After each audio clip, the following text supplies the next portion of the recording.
At the awards ceremony, Ethan Carter disregarded his marital status and ran toward the stage to welcome the rising star. Bella White, the entire internet exploded to prevent him from being labeled a homewrecker. Ethan proposed a fake divorce. He said that if it hadn't been for Logan Reed pushing me away that year, I would have been the one who died on set. He was only fulfilling Logan's last wish, taking care of his fiancée. You understand me, don't you? Over the years, Bella slowly became Ethan's bottom line. In my past life, when I first heard those words, I completely lost it. I screamed, threw a fit, and refused to divorce him no matter what. My stubbornness pushed me to the brink, until I was so consumed by rage that I developed cancer. Yet Bella, without a hint of remorse, simply looked at me and told Ethan, "She looks pretty healthy to me." That was when Ethan convinced himself that I was only holding onto this marriage out of sympathy for Logan, to force me into signing the divorce papers. He even went as far as to accuse me of having an affair with my manager, Ryan Moore. Only then did I finally realize, after years of him taking care of her, his heart had already shifted toward Bella. In the end, utterly broken and hopeless, I chose to end my life. Now that I had been given a second chance, I grabbed the divorce papers and signed them without hesitation. Let's separate for now. Once this scandal blows over, we can get back together. Okay. I leaned against the leather sofa in the living room, staring blankly out the window. Ethan walked up to me, Bella following closely behind him. Just yesterday at the awards ceremony, Bella won the Best New Actress award. Yet the moment she stepped off the stage, Ethan, Hollywood's Best Actor, hurried over to welcome her like an eager fan. Marketing accounts immediately spun the story into a full-blown scandal. Netizens accused Bella of being a homewrecker, the woman who destroyed my marriage. Ethan's carefully cultivated image as the perfect husband collapsed overnight, and the ratings of his latest drama plummeted. In my past life, when Ethan handed me the divorce papers, I was so furious that I smashed the limited edition perfume he had given me. I screamed at him, demanding to know what exactly was going on between him and Bella. Bella was supposed to be nothing more than the fiancée of his savior. There were countless ways he could have taken care of her, yet he chose to sacrifice our marriage just to protect her reputation. But Ethan didn't know. During the worst of the online harassment, I got so stressed that I developed cancer. Sophia, Ethan's voice pulled me back to reality. I stared at the divorce papers on the coffee table as he sat down beside me. Those mesmerizing eyes, ones that had captivated countless fans, gazed at me intently. He gently took my hand, his voice soft, as if he were comforting a frightened animal. Think of it as repaying me, okay? We can tell the public that our relationship had been falling apart for months, that we've been living separately, just waiting for the right time to announce it. I didn't respond. Beside him, Bella stood in a champagne-colored evening gown, draped in Ethan's suit jacket. Her face was deathly pale, and her eyes were red from crying. Sophia, please help us. I've already lost my fiancé, and now my reputation is about to be ruined too. I'll get on my knees if I have to. She barely finished speaking before actually attempting to kneel. Ethan swiftly stood up and caught her, pulling her into his arms protectively. He looked down at her, his face filled with distress. Don't do this, Bella. Bella let out a sob, her voice soft and pitiful. I'm sorry, I just wanted to apologize to Sophia. Ethan's expression darkened when he turned back to me. The tenderness from moments ago was gone. Sophia, this isn't up for discussion. I've already made up my mind.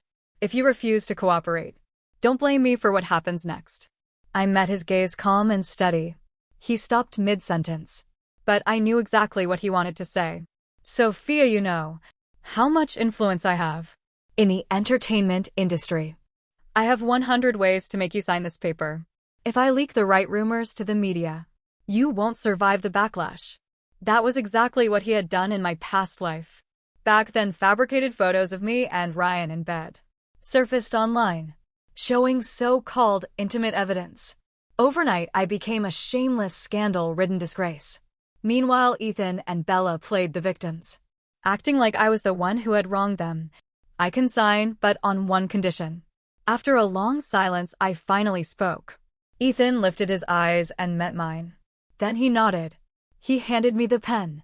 I took it, my face expressionless, and signed my name on the divorce papers, without even looking at the terms.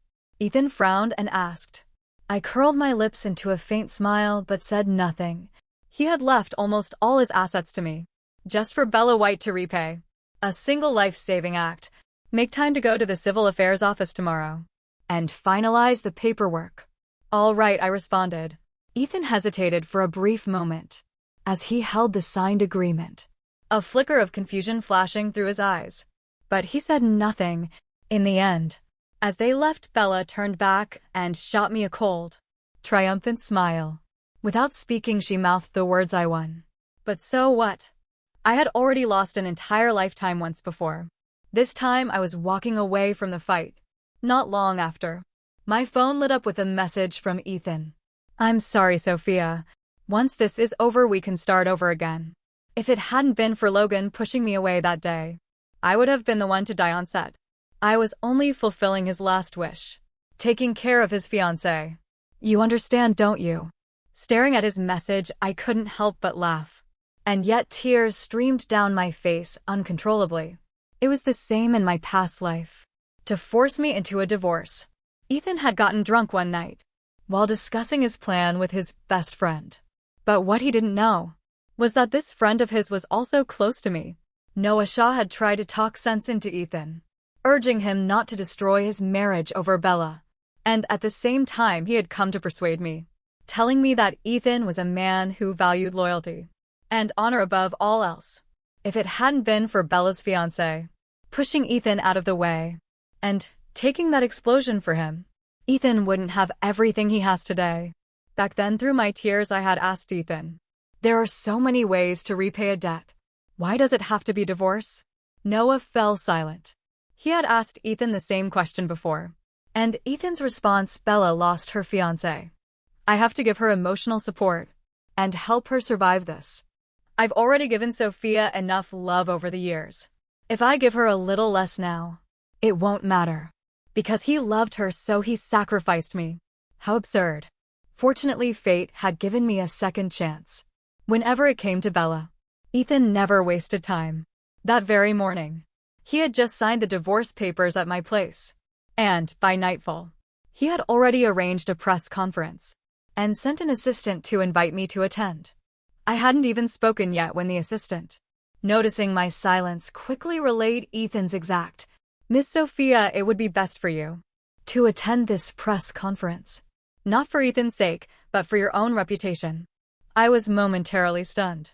Then I let out a cold laugh. Ethan was threatening me again.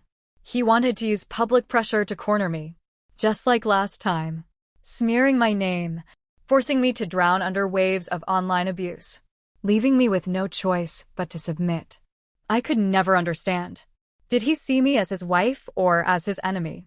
Since he wanted to make our separation public, then I would play along. The press conference was held at the Mandarin Oriental Hotel, the most luxurious venue in the capital. The attendees were the most influential journalists in the industry. When Bella entered dressed in a flowing white gown, arm in arm with Ethan, the reporters swarmed toward them instantly. Ethan instinctively moved to shield Bella, his voice calm and gentle as he spoke. I'll answer all your questions in a moment. Please step back for now. His tone was soft, reassuring. As he lifted his head, his gaze met mine across the room just for a second. For some foolish reason, I still harbored the ridiculous hope that he would also step in to help me, to protect me from the relentless reporters closing in. But in the very next moment, he looked away as if he hadn't even seen me. Smiling slightly, he led Bella onto the stage, completely unfazed, as if I didn't exist. I let out a mocking laugh. The reporter closest to me seemed new to the field, nervously shoving a microphone toward me. Miss Sophia, are you really divorcing Ethan Carter? Yes, I smiled and nodded. The young journalist looked at me in shock. But you and Ethan have been together since college. You've been in love for so many years. Even after getting married, you seem so happy together. Just last month, Ethan even bought you a limited edition jewelry set. I maintained my smile, but the warmth in my eyes had long since faded. That jewelry was something he owed me. He had missed our wedding anniversary, just to take Bella White to an amusement park. And that gift, it was nothing in comparison. In my past life, I had foolishly been delighted by it, only to later discover that the whole idea had come from Noah Shaw. The necklace, it was chosen by Ethan's assistant. He hadn't even known what it looked like. "Do you still love Ethan Carter?" the young reporter asked hesitantly, his nervous gaze fixed on me. The crowd of journalists suddenly fell silent. Even Ethan, standing on stage, looked over in my direction, his brows furrowed slightly, waiting for my answer. I met his gaze indifferently, curled my lips into a faint smile, and said no. I don't love him anymore. Before the press conference had even ended, I left. That night, Ethan Carter publicly announced that our marriage had been over. For 6 months. Overnight, I became the abandoned ex-wife, while Bella was painted as the innocent victim of this entire ordeal. The video of that press conference went viral across social media. It trended at the top for an entire week. Particularly, Ethan's words spread like wildfire. Sophia and I had already decided to part ways 6 months ago. We were simply waiting for the right time to announce it. We had intended to handle this privately, but now that public opinion has dragged an innocent person into the situation, I must step forward to clarify. Bella is not a third party. She was entrusted to me by my best friend before he passed away. Taking care of her is my responsibility. I hope everyone will remain rational and not jump to conclusions. Public opinion immediately turned against me. People criticized me for being petty, for not even being able to tolerate a poor girl who had lost her fiancé. They said I wasn't worthy of a man as loyal and righteous as Ethan Carter, that after years of marriage, I had failed to learn his kindness. The backlash lasted for a long time. I became the perfect target for people to attack. After finalizing the divorce, I stepped out of the civil affairs office. Ethan called after me. "Don't let the online comments get to you. The noise will die down after a while." I stopped walking and let out a quiet laugh. It was funny. Why was there such a stark difference in how we were treated under public scrutiny? "Sophia, once this all blows over, we can start over again." Okay, he took a step closer, but I stepped back. My gaze landed on the paparazzi in the distance, their cameras trained on us. Ethan also noticed the situation and hesitated, stopping in place. "I'm going back to Jackson City," I said. "You haven't been back home in so long. I'll come pick you up for New Year's." "I won't be coming back," I interrupted him calmly. The warm smile on his face froze. A flicker of panic flashed through his eyes. When I agreed to sign the divorce papers, you promised me one condition. It's time to fulfill it." Ethan stared at me in shock. From the moment I was reborn, I had only needed a few seconds to sort through all my emotions, both love and hatred for him. When I first saw the divorce agreement, I had considered tearing it up and causing a scene. But in the end, reason prevailed over impulse. I met his gaze and smiled. "Ethan, from now on, let's just be strangers." With that, I turned and disappeared into the crowd. Ethan stood frozen in place, unable to react for a long time. A wave of unease surged in his chest, as if he was about to lose something irreplaceable. It was the same unsettling feeling he had when Sophia had calmly signed the divorce papers. She hadn't broken down. It was as if she had seen this ending coming from the very start. Yet not long ago, she had been furious at him for forgetting their anniversary. He had been certain that the moment he brought up a fake divorce, Sophia would fight against it with everything she had. He had even prepared a strategy to handle her reaction. But instead, she had surprised him. She had been too calm. So calm that when she picked up the pen to sign, she had looked utterly indifferent, like still water. For a moment, he had almost wanted to stop her. But in the end, he did nothing. He had reassured himself that it didn't matter. Sophia loved him so much. Once the scandal died down, they could get back together. He would make it up to her then.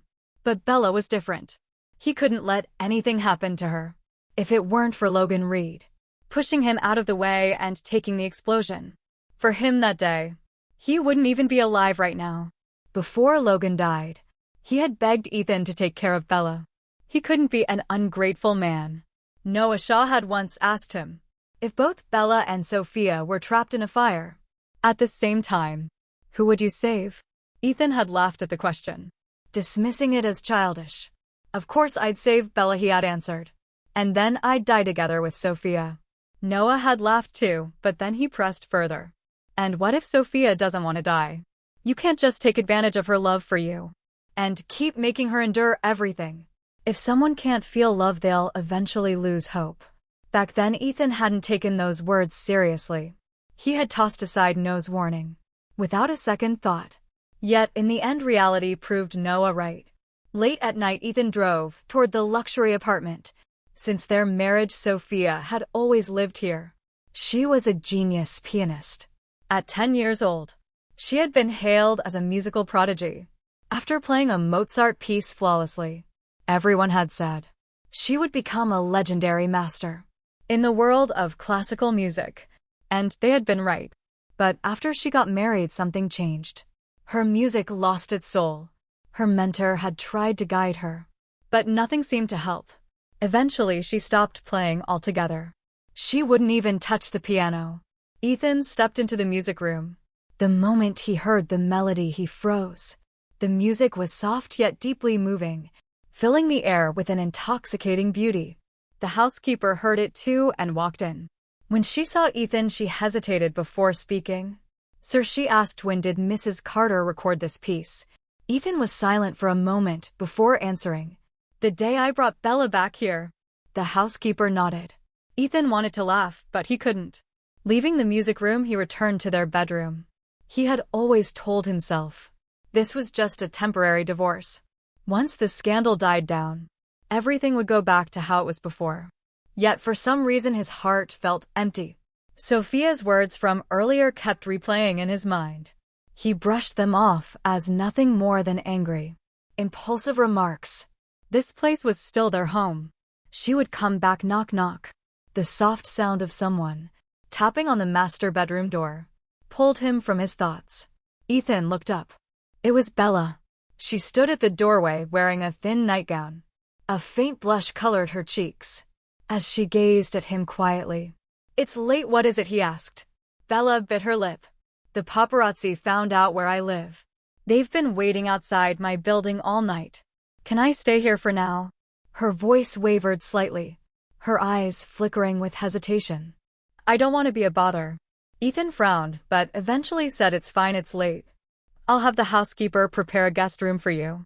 He was about to call for the housekeeper when Bella suddenly stepped inside. Her big watery eyes locked onto his. "Ethan, I don't want to stay in the guest room. Can I stay here instead?" she asked softly. Ethan's frown deepened. He was about to refuse when he noticed the redness in her eyes. In the end, his heart softened. The plane landed in Jackson City, and James Hale was there to pick me up. Years ago, when he first entered the industry, he had been falsely accused of harassment by a female celebrity. The scandal had nearly ended his career before it even began. Because of that, no agency had dared to sign him. I had met him at a charity concert. He had sat alone in a corner, never speaking to anyone. Whenever someone approached him, he would instinctively pull away. Then one late night, I was surrounded by paparazzi and nearly got into trouble. By sheer coincidence, James had been passing by. I thought he would just walk away, pretend not to see. But without hesitation, he had stepped forward. That night, I had asked him, "What if I accused you too?" He had let out a helpless smile. "Whatever fate decides," I accepted it. I had used my family's resources to clear his name. The day the truth came to light, James Hale had stood across the crowd, eyes red, and bowed deeply to me. That storm had not extinguished his kindness. Through his exceptional acting skills and relentless hard work, he had now become one of the most sought-after stars in the industry. "Sophia, long time no see."